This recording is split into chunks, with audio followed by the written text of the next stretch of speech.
Welcome to the Make and Design Podcast. I'm your host, Carina Gardner. On this podcast, we're unraveling the everyday joys and dilemmas of design, making, and business. For makers who want to be designers and for designers who are makers, this is your inside scoop to help you grow your business and bring more creativity to your life. Today we're going to uncover some of the things that are making you not succeed. And in particular, I'm talking about the financial aspect of your design business. There are things that I see over and over and over again, and I see it in my own design business, so I thought I would share with you some of those things. So the very first thing that I see is the consistency thing. I've already talked about it. If you've been hanging out with me for a while, you know I talk about consistency. It is such a simple thing. So incredibly simple, and yet very few people know how to be consistent. Let me give you an example of this. So, well over a year ago, it's been probably a year and a half at this point, one of my multiple shops, I stopped posting in. I stopped putting designs in. And in that particular shop, I had been very consistently putting in a certain number of designs and had been doing so for many, many years, okay? I stopped putting stuff in there as I started my own design program and things got crazy and I started building a team and just things got really nuts. And I just decided to let that particular one go a little bit. And I knew I'd come back to it. We're talking about getting back to it now on my team to make sure that we are, getting the design work out there. But anyway, the bottom line, it's been well over a year. Okay. And if you've been to a boot camp, I talk about residual income quite a bit. And this is one of those pieces where it's like kind of grumps me out, but also makes me happy at the same time. So here's the deal. I consistently posted in there for years and it made me lots of money. I stopped consistently posting and of course my numbers went down, and we're talking about big. So it went from being a really pretty usual like $7,000 to $10,000 shop, like always made me $7,000 to $10,000, much more than that on, holidays and all of that stuff. But we'll just say for right now, 7 to 10. And I will say right now, after stopping posting for over a year, it only does between 3,000 and 4,000. Okay, guys, that's literally because I was inconsistent. Me. Okay. Now a year is a long time, but I think this adds up for many of you who are inconsistent over periods of time. So for example, you post very regularly for 3 months and then you take a month off. Then you post for a couple of months and then you take 2 months off, and then you post again for 6 months and then you take off 1 month. That kind of inconsistency adds up over time. So by being inconsistent, it is one of the things that will completely detract from you making money. Okay. And you just heard my numbers is like more than 50% decrease in my actual sales and profitability in that shop. Now, I personally made those choices based on everything I had going on because I was teaching other designers how to make money. So I was okay with it. But those of you who are making your design business your main thing, I am here to tell you that consistency is everything. It's not one of the things. It is everything. And by simply being consistent over a long period of time, some of you think long period means 3 months or 1 year. It is not. That is not a long period of time. If you're going to do this as a career, if you were someone who was a doctor, you would be doing it for multiple years. Same as being a designer, okay? Different technicalities, right? You're not opening someone up for surgery, but you do have to learn software. And guess what? The number of designers that I talked to who maybe even did a design degree in college, left it for 20 years and was the HR manager, or, oh my gosh, the number of things people have done instead of being a designer. And then they've come back to it. And it's like, even though they know some of the software, we have to reteach it to them because things change so quickly. I was just talking about this with my designers because they were asking, we have 17 courses in our program. And a lot of people will be like, well, I know all the Illustrator, all the whatever. And I'm like, no. This is not that kind of coursework. We don't teach just basic stuff. We're teaching you how to create expert awareness in particular fields of study so that you can go off and then pivot when the day comes you need to pivot. So we just teach design really differently than just university type curriculum or any kind of other curriculum you see out there, because it's more holistic. Anyway, so we have 17 courses in the program, and everyone has always asked, why don't you do an Illustrator for the iPad course or a Procreate course? Okay, because we don't do either of those things in our program. We use them in our program, but we do not have coursework on that program. We do have like bonus videos, like, and our Photoshop class, we do some Procreate in it, but there's nothing dedicated to it. You guys want to know why? Because the technology keeps changing so quickly. So at the time of filming this, I remember when Illustrator on the iPad came out, which was October 2020, okay?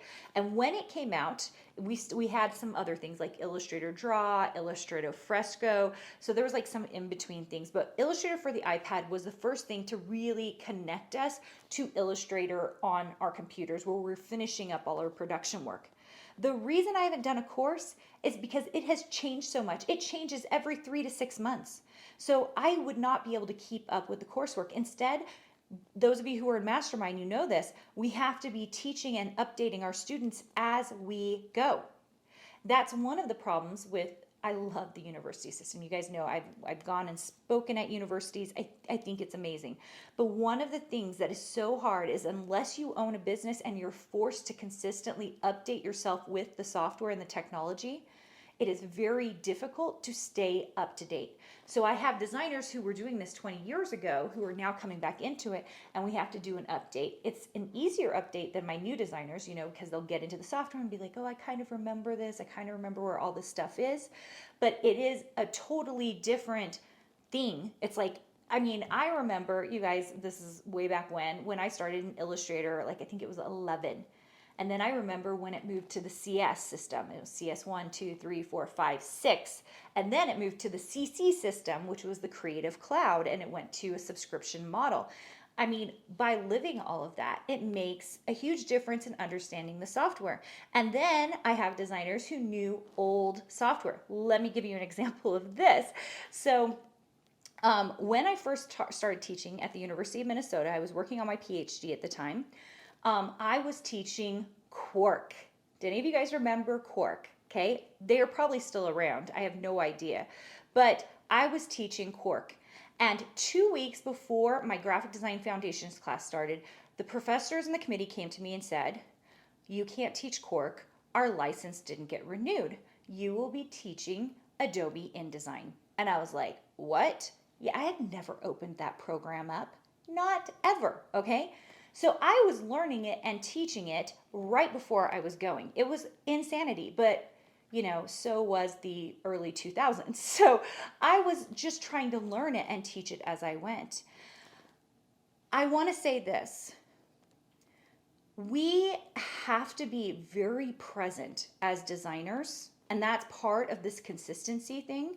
We have to be very present as designers on what is happening. And one of the best ways to do that is to have a community of other designers that we can talk to and hang out with. That makes all the difference. It really does.